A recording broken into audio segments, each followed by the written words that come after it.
माझा शाळेतील पहिला दिवस मला आजही चांगलाच आठवतो. शहरातील एका चांगल्या शाळेतील मला प्रवेश मिळाला. आठवडाभर आधीच सर्व तयारी झाली होती. नवा गणवेश, नवे दप्तर, नवी पुस्तके, अगदी बूटमोजेही नवे. आजीने मला देवाच्या पाया पडायला लावले. आजी आजोबा मला शाळेपर्यंत पोहोचवायला आले होते. शाळा घरापासून 5 मिनिटांच्या अंतरावर होती. शाळेच्या बाहेर पालकांची खूप गर्दी होती. काही मुले रिक्षाने, गाड्यांनी येत होती. तेवढ्यात एक मोठी स्कूल बस आली. त्यातून भरपूर विद्यार्थी आले. सर्वजण गणवेशात, त्यामुळे दृश्य फार सुंदर दिसत होते. मी वरवर धिटाई दाखवत होतो, पण आतून घाबरलेला होतो. तेवढ्यात घंटा वाजली आणि शाळेचे प्रवेशद्वार उघडले.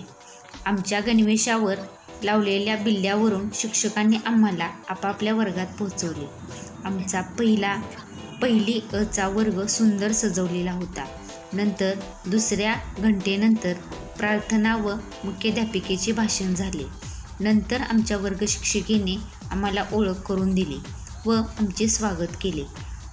वर्गात 30-35 मुले होती. शिक्षिका विविध प्रश्न विचारून आम्हाला बोलते करण्याचा प्रयत्न करत होत्या. नंतर त्यांनी आम्हाला गोष्ट सांगितली. मला इतका वेळ घराबाहेर राहण्याची सवय नव्हती. सारखी आजी आजोबांची आठवण येत होती. मग शिक्षिकेने आम्हाला कविता म्हणण्याचा आग्रह केला. कोणीच पुढे होईना. तेव्हा बाईंनी मला टेबलाजवळ बोलावले आणि गाणी म्हणायला सांगितले. मी सर्व धीर एकवटून सरस्वती स्तोत्र म्हटले. काय जादशाली न कळे. सर्व वर्ग हसू लागला. साऱ्यांनी टाळ्या वाजवल्या आणि शिक्षकांनी मला वर्गाचा मॉनिटर नेमले. असा होता माझा शाळेतील पहिला दिवस.